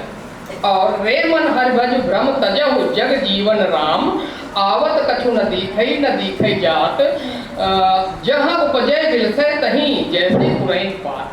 जैसे पुरैन पात कमल का पत्ता होता है, विकसित होता है और नष्ट भी हो जाता है। शरीर भी इसी तरह से है कि होता है और नष्ट हो जाता है, लेकिन मुख्य क्या है? हमारे भीतर की आत्मा एक ज्योति है। तो कहा, मिथ्या करी माया तज सुख सहज विचार, कह कबीर सेवा करे मन मानी मुरारी, जन्म मरण का भ्रम गया गोविंद लौ लागी, जीवन पूज सामान्य गुरु साखी जागी। कबीरदास जी ने भगवान को या ईश्वर को सातवें आसमान पर अवस्थित एक खुदा के बजाय क्या मानना है? सर्वत्र विद्यमान परम ब्रह्म की सर्वव्यापी सत्ता या विश्वास, सत्ता पर विश्वास। वो ये नहीं मानते हैं, बहुत लोग ये सोचते हैं, बुरे कर्म करते हैं, सोचते हैं ईश्वर ऊपर है, हम यहाँ कुछ भी करें, यही सोचते हैं कि अपने ऊपर कुछ बीतती है तो उन्हें ये लगता है कि ईश्वर देख रहा होगा। लेकिन किसी के प्रति जब अन्याय करते हैं तो उन्हें ये नहीं लगता है कि ईश्वर ये भी देख रहा है। तो इनका कहने का तात्पर्य ये है कि ईश्वर सब कहीं सर्वत्र है।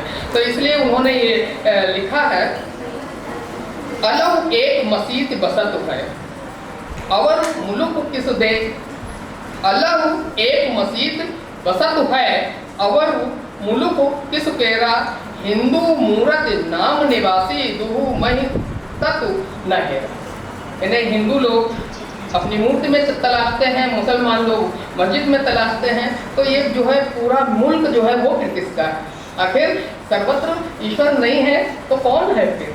उन्होंने प्रश्न उठाया। बहुत सारे उनके दोहे हैं जो बड़े ही सामान्य हैं और लोगों की ज़बान पर रटे रहते हैं कि जैसे बुरा जो देखन मैं चले आ, मुझ बुरा न मिलिया कोई, जो दिल खोजा अपना मुझसे बुरा न कोई।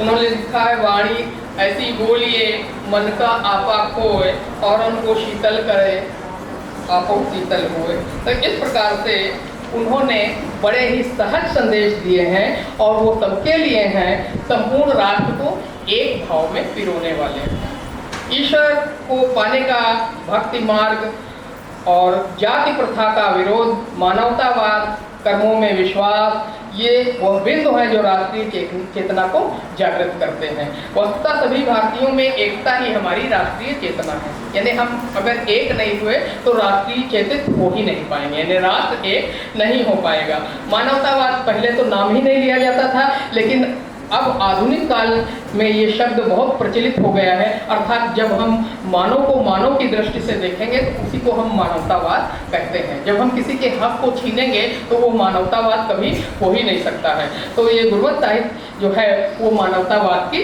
बात करता है। बाहरी आडंबर या दिखावा व्यर्थ है, मन शुद्ध होना चाहिए। ऐसी ही विचारधारा को लेकर के चलने वाले संत रविदास हैं। उन्होंने बहुत ही प्रसिद्ध एक उक्ति कही थी, सभी लोग सुने होंगे, मन चंगा तो कटौती में चंगा।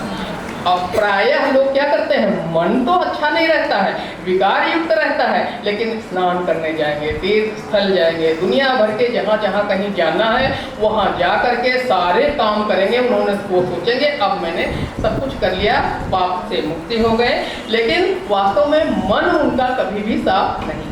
तो ये छोटी सी पंक्ति है लेकिन राष्ट्र को एक सूत्र में बांधने वाली है। उन्होंने कहा, प्रभु जी तुम चंदन हम पानी, जाकी अंग अंग बास समानी, प्रभु जी तुम मोती हम धागा, जैसे सुहागे मिलत सुहागा, प्रभु जी तुम दीपक हम बाती, जाकी ज्योति जले दिन राती।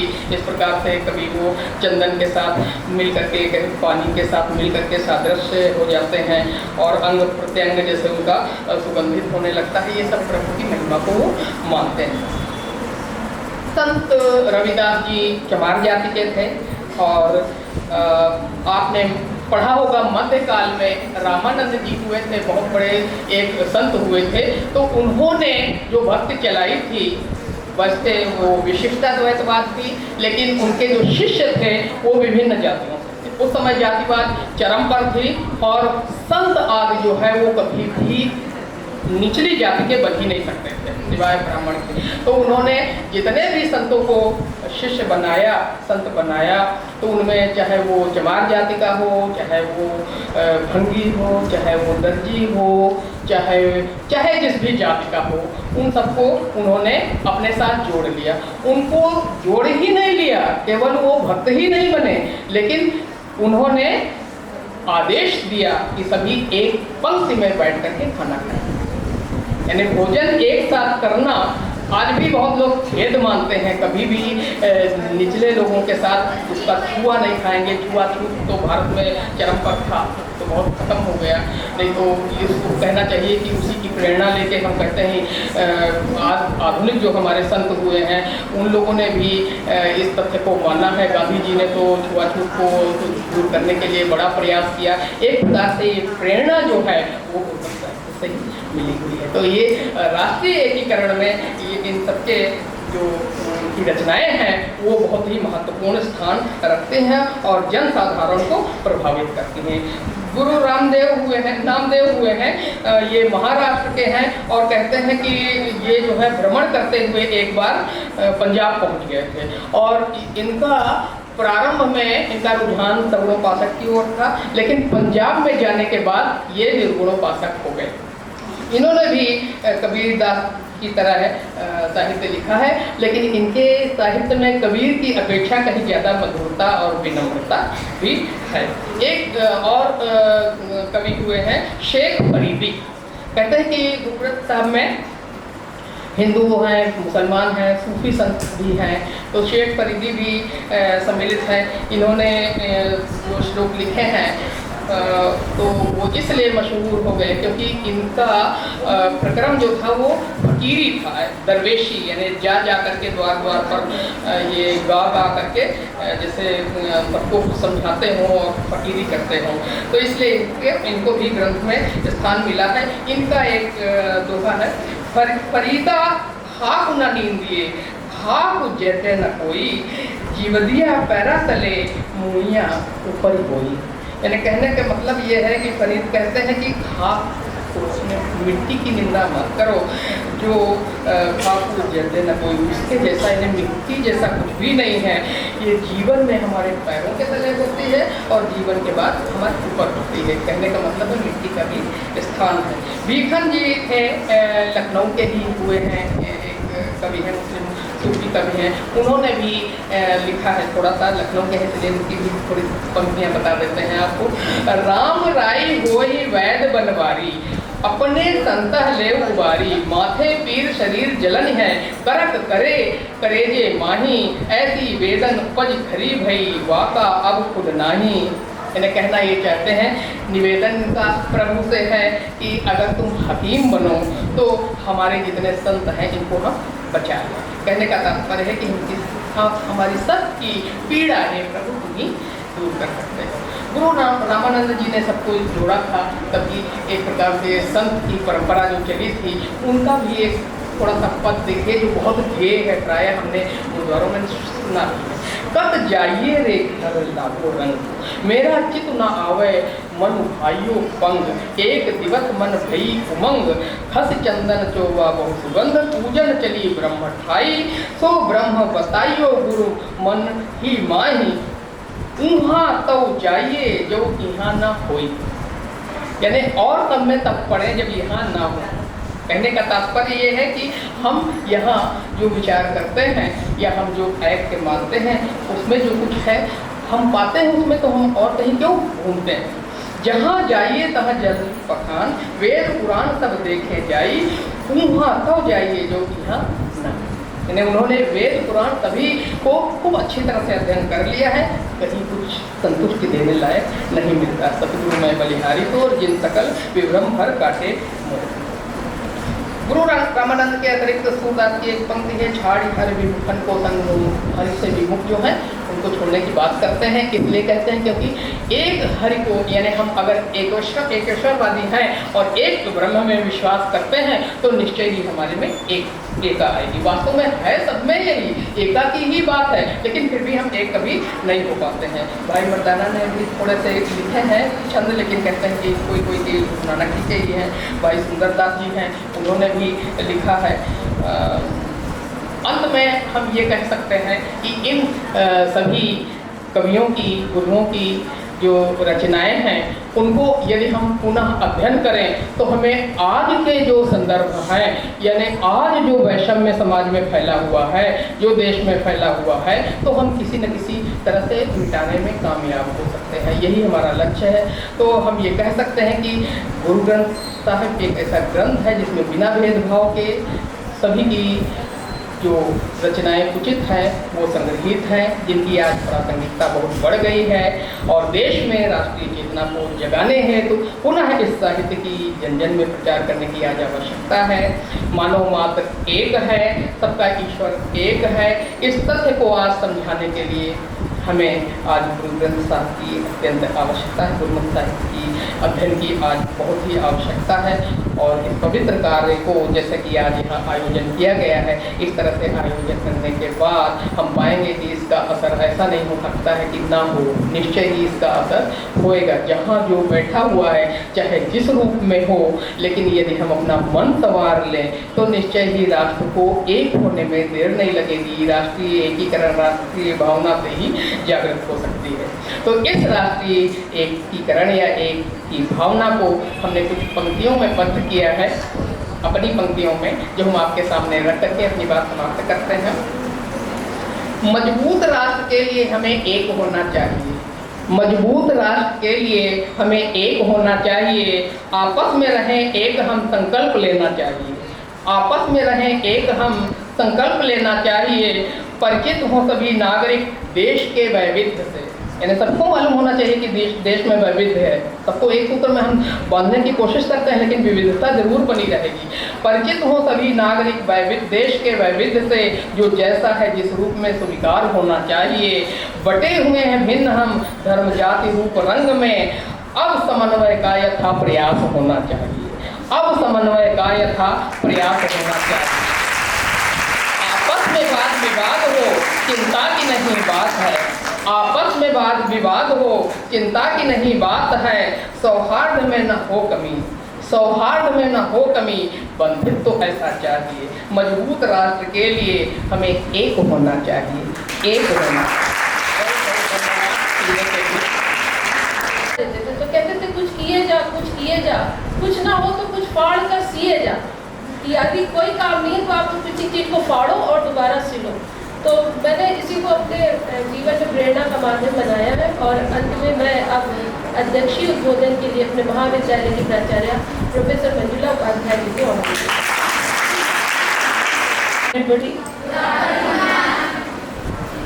आज नवयुग कन्या महाविद्यालय में यह संगोष्ठी का आयोजन किया गया, जिसमें कि उत्तर प्रदेश भाषा विभाग की ओर से यह संगोष्ठी आयोजित हो रही है। और आपकी उत्तर प्रदेश पंजाबी अकादमी के द्वारा ये आयोजित हुई, जिसमें राष्ट्रीय चेतना में गुरुमत साहित्य का प्रभाव, इस पर हमारे तीनों वक्ताओं ने मेजर मनमीत कौर सोढ़ी जी ने, जिनको आपने प्रथमतः सुना, और वो इसमें अपना विशेषज्ञता भी रखती हैं। तो उनके उद्बोधन से हम लोग एक तरीके से हमारी नॉलेज बढ़ी, हम कहेंगे, जो गुरु ग्रंथ साहिब है उसके बारे में, और जो गुरुमत साहित्य है उसमें क्या चीज़ें कही जा रही हैं उसके बारे में उन्होंने आपको बताया। बस एक चीज़ मैं आपसे कहना चाहूँगी कि सभी धर्म ये सिखाते हैं कि जो हमारे फेलो बीइंग हम जिनको कहते हैं, कि हमारे साथ में रहने वाले लोग हैं, जो समाज के लोग हैं, तो हमें अपना हित करने के पहले उन सबका हित सोचना चाहिए और ऐसी नीति अपनानी चाहिए जिससे कि मैक्सिमम सोशल एडवांटेज हो, यानी कि ज़्यादा से ज़्यादा लोगों का कल्याण हो सके, कम से कम लोगों का नुकसान किए बगैर। कुछ नीतियाँ ऐसी होंगी कि जिसका किसी एक दो चार या कुछ परसेंटेज पर गलत प्रभाव पड़ रहा होगा या नकारात्मक प्रभाव पड़ रहा होगा, पर मैक्सिमम पर वो अगर सकारात्मक प्रभाव डाल रही है तो ऐसी नीति हमको अपनानी चाहिए। और हर धर्म ये कहता है कि हमें अपने पूर्वजों का सम्मान करना चाहिए, हमें अपने बुजुर्ग का सम्मान करना चाहिए। सनातन संस्कृति भी ये कहती है। और अगर हमारे कर्मकांड हमें ये बताते हैं कि हमें तर्पण करना है, तो और साल में एक बार पितृपक्ष के जो काल है 15 दिन का है, उसमें हम उनको याद करते हैं। तो वो हमारा धर्म ये नहीं कहता है कि हम जीवित हमारे जो बुजुर्ग हैं, हमारे पूर्वज हैं, हमारे साथ हमसे बड़े हैं, हम उनका तिरस्कार करें। उनका मान सम्मान करना भी हमारा दायित्व है, पर साथ ही साथ हमें अपनी धर्म संस्कृति के वाहक के रूप में कार्य करते हुए उनको पितृपक्ष में उनका तर्पण करना भी आवश्यक है। हम दोनों ही चीज़ों को लेकर चलेंगे। वो एक मेरा मतभेद हो सकता है, पर मुझे लगता है कि हो सकता है कि हम लोग इतने महापुरुषों को इंटरप्रेट करते हैं। हम जैसे सामान्य नागरिक, तो हो सकता है हमारे ही इंटरप्रिटेशन में कुछ ऐसी चीज़ें रही हों, क्योंकि जो महापुरुष हैं वो महापुरुष कहलाते ही इसीलिए हैं क्योंकि उन्होंने हमेशा समन्वय की बात वो करते हैं। हम अगर राम को मानते हैं, हम अगर शिव को मानते हैं, तो हम कबीर को भी उतना ही सम्मान देते हैं। हम हमारे गुरु नानक देव जी की जो भी सीख है उसको भी उतना ही सम्मान देते हैं, क्योंकि मेरा मानना ये है कि सभी धर्म जो हैं आपको सामंजस्य के साथ रहने, एकता के सूत्र में बंधे रहने, राष्ट्रीय चेतना के प्रति भाव बनाए रखने, यानी कि जिस देश में आप निवास कर रहे हो उस देश के प्रति आपको समर्पण का भाव होना चाहिए। तो जब कॉन्फ्लिक्ट्स उत्पन्न होते हैं तो वो कॉन्फ्लिक्ट्स वहाँ से उत्पन्न होते हैं जब आप भारत में ही रहते हुए भारत के ही विरोध में बातें करते हैं।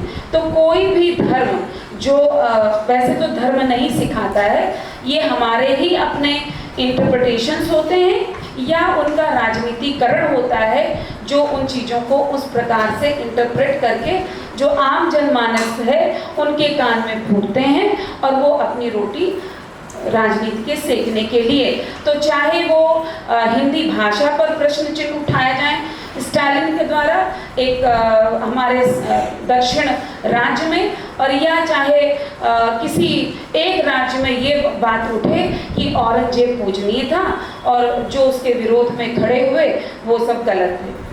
तो जो इतना क्रूर शासक था जिसके अंदर, जब हम मर्यादा पुरुषोत्तम राम को इसीलिए मर्यादा पुरुषोत्तम कहते हैं क्योंकि वो बेटे के रूप में एक आदर्श थे, वो पति के रूप में एक आदर्श थे, वो जिस भी रोल में थे वो आदर्श थे। पर क्या औरंगजेब आदर्श था?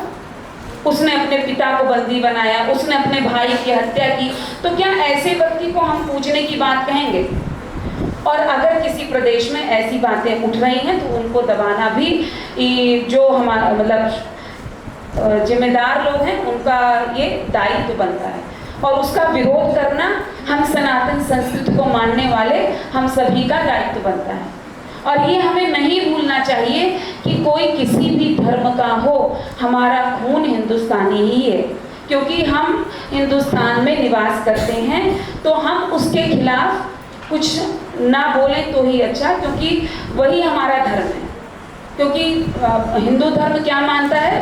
धर्म जो हम धारण करें, तो जो धारणीय है वो चाहे किसी भी प्रकार की चीज़ हो, जो धारण करने योग्य, जो अच्छी चीज़ होगी वही धारण करने योग्य होगी। फटे पुराने कपड़े धारण करने योग्य नहीं है। जो है एक अच्छा सुंदर नया धुला साफ सुथरा वस्त्र ही धारण करने योग्य होता है। तो वैसे ही जो अच्छी चीज़ें हैं वो धारणीय होती हैं, तो हमें अच्छी चीज़ों को धारण करना आना चाहिए।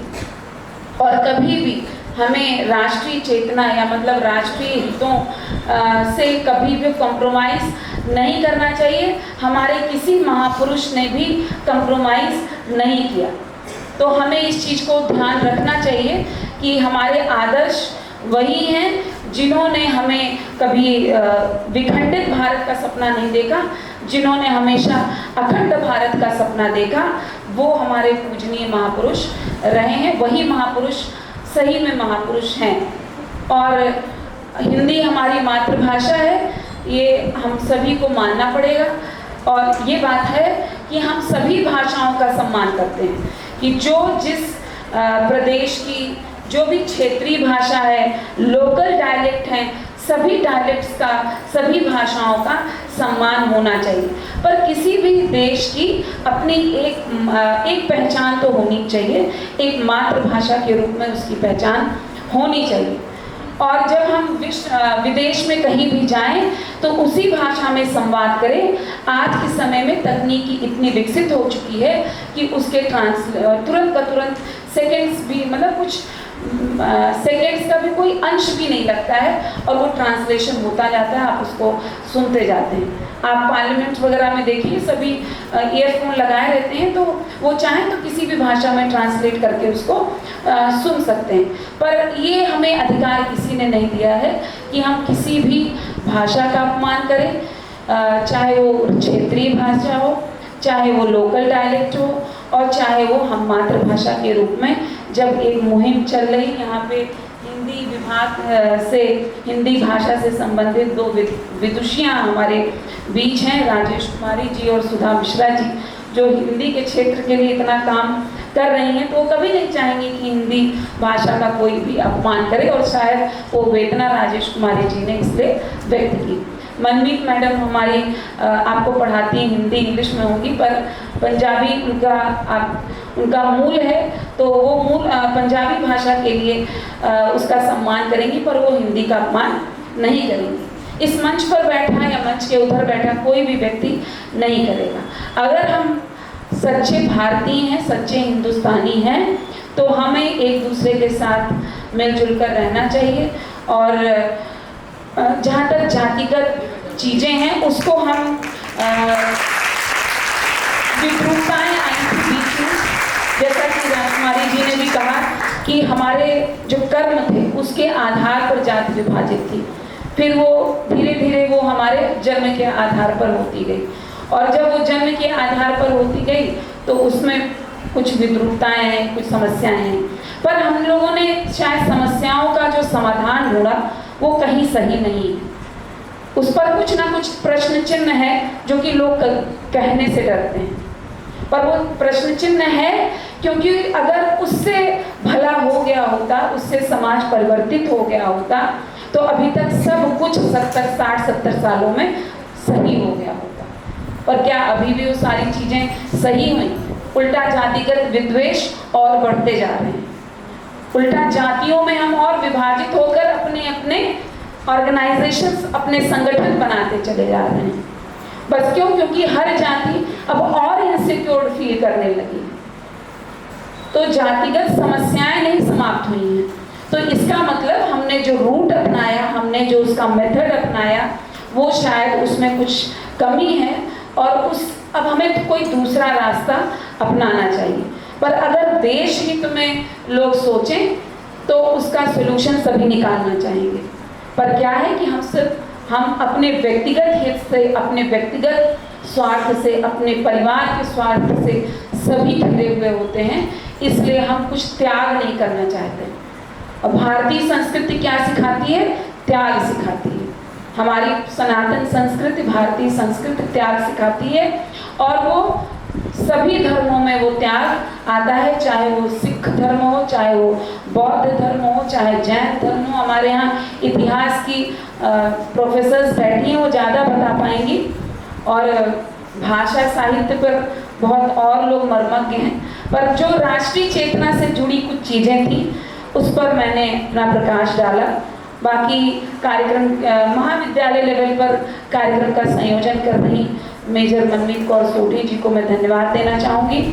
साथ ही विशेष धन्यवाद मेरा डॉक्टर सुधा मिश्रा जी का, कि जिन्होंने ये अपॉर्चुनिटी दी कॉलेज को, इन्होंने ही सबसे पहले मुझसे संपर्क किया, और ये इस कार्यक्रम का आयोजन हमारे महाविद्यालय में हो पाया।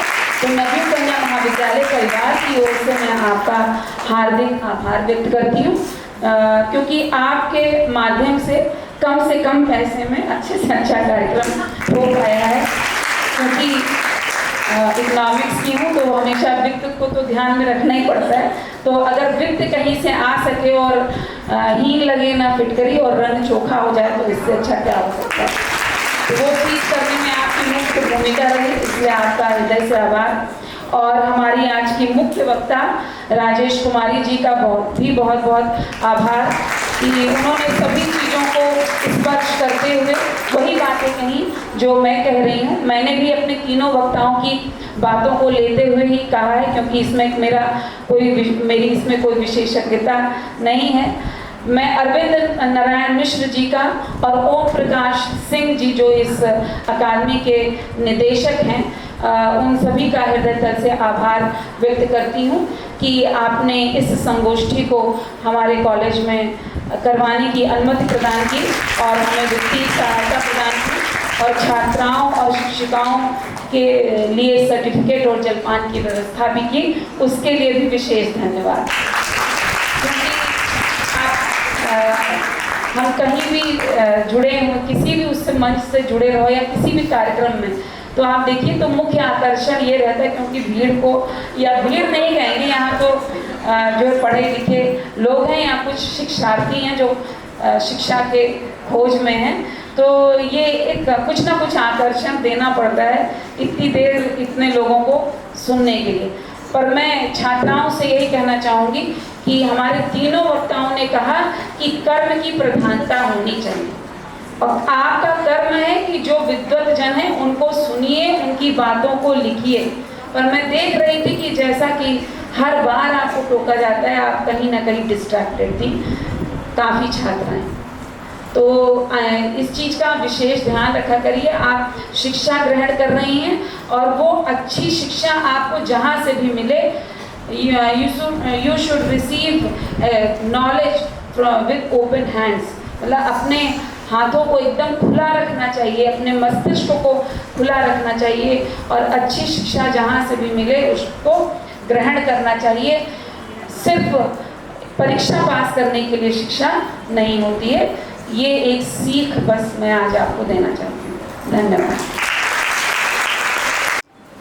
मुझे धन्यवाद ज्ञापन का दायित्व दिया गया है, और आयोजन सचिव की भूमिका निभाने पर ये एक दायित्व ज़रूरी भी होता है। तो आज के कार्यक्रम के लिए सबसे पहले मैं उत्तर प्रदेश पंजाबी एकेडमी के निदेशक उनकी अनुपस्थिति में, क्योंकि यहाँ पर वहाँ से अकादमी कार्यालय से कुछ कर्मचारी मौजूद हैं, तो उनके माध्यम से श्री ओम प्रकाश सिंह जी तक और श्री अरविंद नारायण की ओर से आपने आयोजित इस संगोष्ठी में सहभागिता की, तो इन चीज़ों के लिए भी बहुत बहुत आभार है। और प्राचार्य जी जिन्होंने आज के कार्यक्रम की अध्यक्षता की, हमेशा ही हर कार्यक्रम में बढ़ चढ़ कर हम सबको उत्साहित करती हैं, तो आपका भी बहुत बहुत आभार। और हमारे सारे साथी वक्ता प्रवक्ता जिन्होंने बहुत धैर्यपूर्वक सबकी बातों को सुना, और हम सभी एक दूसरे से कुछ ना कुछ सीखते रहते हैं, तो उम्मीद है आज आप लोगों ने कुछ एक थोड़ा बहुत कुछ नई जानकारी हम लोग के लिए, हर विषय जब हम सुनते हैं तो कुछ ना कुछ नया हम लोग के लिए भी होता ही है, और एक अच्छा समय होता है, अवसर होता है कि हम लोग कुछ और जानकारी अपनी बढ़ा पाते हैं। और ये छात्राएं खासतौर से जिन्होंने धैर्यपूर्वक सुना, कुछ ने तो बहुत धैर्यपूर्वक सुना, थोड़ा बहुत कहीं ना कहीं आप लोग का इधर उधर भटकाव होता है, तो उसको हम लोगों ने वापस फिर पकड़ने की कोशिश की। तो एक बार अपने लिए तालियां बजा लीजिए कि आप इतनी देर तक बैठे। और साथ ही साथ विशेष धन्यवाद डॉक्टर अपूर्वा अवस्थी जी का, जिन्होंने आज के कार्यक्रम के सूत्रधार की भूमिका निभाई, मंच का संचालन किया। मैं एक बार उनको मंच पर आमंत्रित करती हूँ और प्राचार्य जी से अनुरोध करती हूँ कि एक अंगवस्त्र देकर उनको सम्मानित करें।